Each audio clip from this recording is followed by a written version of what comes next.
کی سیرت کے ایک حسین پہلو کی چند جھلکیاں پیش کروں گا جس نے نیک فطرت لوگوں کو تو آپ کے عشق و محبت میں بڑھا دیا اور منافقین کے گند سے صرف نظر کرتے ہوئے جب آپ نے یہ خلق دکھایا کہ وہ عارض عن الجاہلین تو دنیا پر ان لوگوں کی فطرت واضح ہو گئی۔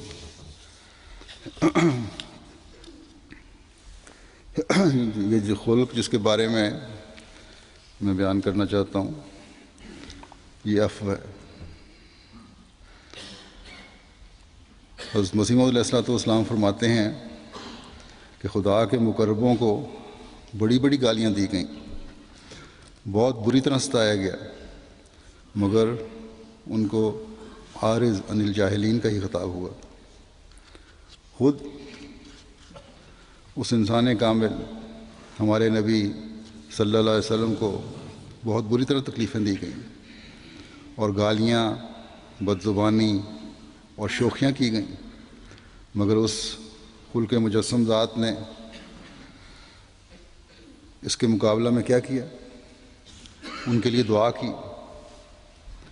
اور چونکہ اللہ تعالیٰ نے وعدہ کر لیا تھا کہ جاہلوں سے اعراض کرے گا تو تیری عزت اور جان کو ہم صحیح سلامت رکھیں گے اور یہ بازاری آدمی اس پر حملہ نہ کر سکیں گے۔ چنانچہ ایسے ہی ہوا کہ حضور صلی اللہ علیہ وسلم کے مخالف آپ کی عزت پر حرف نہ لا سکے اور خود ہی ذلیل و خوار ہو کر آپ کے قدموں پر گرے یا سامنے تباہ ہوئے۔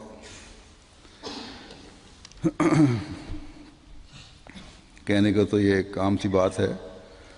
لیکن مسلسل ظلموں میں سے خود بھی اور اپنے صحابہ کو بھی گزرتے ہوئے دیکھنا، اور پھر جب طاقت آتی ہے تو عفو کا ایک ایسا نمونہ دکھانا جس کی مثال جب سے کہ دنیا قائم ہوئی ہے ہمیں نظر نہیں آتی۔ یہ آن حضرت صلی اللہ علیہ وسلم کا ہی خاصہ ہے۔ پھر منافقین اور غیر تربیت یافتہ لوگوں کے مقابل پر آپ نے تحمل اور برداشت کا اظہار فرمایا۔ یہ بھی کوئی معمولی چیز نہیں ہے۔ اگر انصاف کی نظر سے دیکھنے والا کوئی تاریخ دان ہو تو باوجود مذہبی اختلاف کے یہ کہے بغیر نہیں رہ سکتا کہ آپ کی برداشت اور عفو اور ہر خلق کا نمونہ بے مثال تھا۔ اور لکھنے والے بعض ہندو بھی ہیں، بعض عیسائی بھی، جنہوں نے لکھا ہے۔ بہرحال اس وقت میں چند واقعات بیان کرتا ہوں جو آن حضرت صلی اللہ علیہ وسلم کے عفو کے خلق عظیم پر کچھ روشنی ڈالتے ہیں۔ پہلے میں عبداللہ بن ابی بن سلول کے واقعات لیتا ہوں جو رئیس المنافقین تھا۔ ظاہر میں گو آن حضرت صلی اللہ علیہ وسلم کی اطاعت کو منظور کر لیا تھا، لیکن آن حضرت صلی اللہ علیہ وسلم کی ذات پر غلیظ حملے کرنے کا کوئی دقیقہ نہ چھوڑتا تھا۔ مدینہ میں رہتے ہوئے مسلسل یہ واقعات ہوتے رہتے تھے۔ اس کی دشمنی اصل میں تو اس لیے تھی کہ آن حضرت صلی اللہ علیہ وسلم کے مدینہ ہجرت سے پہلے مدینہ کے لوگ اسے اپنا سردار بنانے کا سوچ رہے تھے، لیکن آپ کے مدینہ آمد کے بعد جب آپ صلی اللہ علیہ وسلم کو ہر قبیلے اور مذہب کی طرف سے سربراہ حکومت کے طور پر تسلیم کر لیا گیا تو یہ شخص آپ صلی اللہ علیہ وسلم سے ظاہر میں تو نہیں لیکن اندر سے، دل سے خلاف تھا، اور اس کی مخالفت مزید بڑھتی گئی، اس کا کینہ اور رنجشیں مزید بڑھتی گئیں۔ ایک روایت میں آپ صلی اللہ علیہ وسلم کے مدینہ جانے کے بعد اور جنگ بدر سے پہلے کا ایک واقعہ ملتا ہے، جس سے عبداللہ بن ابی بن سلول کے دل کے بغض اور کینے اور اس کے مقابلے پر آپ کے صبر کا اظہار ہوتا ہے، اور یہ اظہار جو دراصل عفو تھا، یہ اس وقت اور بھی روشن ہو کر چمکتا ہے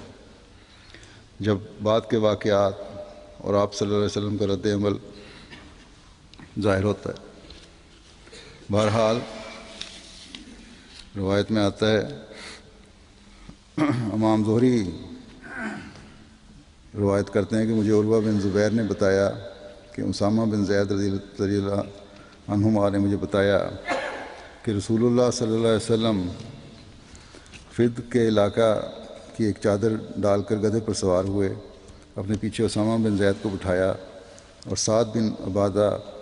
رضی اللہ عنہ کی عیادت کے لیے بنو حارث بن خزرج میں واقعہ بدر سے پہلے تشریف لے جا رہے تھے، یعنی جنگ بدر سے پہلے، کہ ایک ایسی مجلس کے پاس سے گزرے جس میں عبداللہ بن ابی بن سلول بیٹھا ہوا تھا۔ اس نے اسلام قبول نہیں کیا تھا اس وقت۔ حضور صلی اللہ علیہ وسلم نے دیکھا اس مجلس میں مسلمان بھی بیٹھے ہیں، بت پرست بھی ہیں اور یہودی بیٹھے ہیں، اور اسی مجلس میں عبداللہ بن رواحہ بھی بیٹھے ہوئے تھے۔ جب اس مجلس والوں پر گدھے کے پاؤں سے اٹھنے والی دھول پڑی تو عبداللہ بن ابی بن سلول نے اپنی چادر سے ناک کو ڈھانک لیا، پھر کہا ہم پر مٹی نہ ڈالو۔ پھر رسول اللہ صلی اللہ علیہ وسلم نے ان سب لوگوں کو سلام کیا، پھر رک گئے اور اپنی سواری سے اترے اور ان کو دعوت اللہ کی، ان کو قرآن پڑھ کر سنایا۔ اس پر عبداللہ بن ابی بن سلول نے کہا، اے صاحب، جو بات تم کہہ رہے ہو کوئی اچھی بات نہیں ہے، اور اگر یہ حق بات بھی ہے تو ہمیں ہماری مجلس میں یہ سنا کر تکلیف نہ دو، اپنے گھر میں جاؤ اور جو شخص تمہارے پاس آئے اسے قرآن پڑھ کر سنانا۔ عبداللہ بن ابی بن سلول کی یہ باتیں سن کر حضرت عبداللہ بن رواحہ رضی اللہ عنہ نے کہا، کیوں نہیں یا رسول اللہ، آپ ہماری مجالس میں آ کر قرآن سنایا کریں، کیونکہ ہم قرآن کو سننا پسند کرتے ہیں۔ یہ سننا تھا کہ مسلمان اور مشرک اور یہود سب اٹھ کھڑے ہوئے اور اس طرح بحث میں الجھ گئے کہ لگتا تھا کہ ایک دوسرے کے گلے پکڑ لیں گے۔ حضرت صلی اللہ علیہ وسلم ان کو مسلسل خاموش کرواتے رہے اور وہ چپ ہو گئے۔ جب خاموش ہو گئے تو آپ اپنی سواری پر سوار ہوئے اور سعد بن عبادہ کے پاس پہنچے اور اس کو جا کے بتایا ان کو، سعد بن عبادہ کو، کہ ابو حباب یعنی عبداللہ بن ابی بن سلول نے کیا کہا ہے۔ اس نے یہ بات کی ہے۔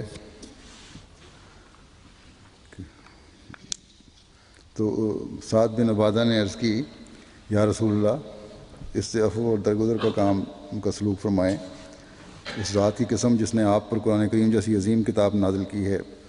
اللہ تعالیٰ اس حق کو لے آیا جس کو اس نے آپ پر نازل فرمایا۔ اس سرزمین کے لوگوں نے فیصلہ کیا تھا کہ وہ عبداللہ بن ابی بن سلول کو تاج پہنا کر اپنا بادشاہ بنا لیں اور اس کے دست و بازو کو مضبوط کریں۔ پھر جب اللہ تعالیٰ نے ان کے اس فیصلے سے، اس حق کے باعث جو اللہ تعالیٰ نے آپ کو عنایت فرمایا ہے، انکار کر دیا تو اس کو بڑا دکھ پہنچا۔ اس وجہ سے اس نے آپ سے یہ بدسلوکی کی ہے۔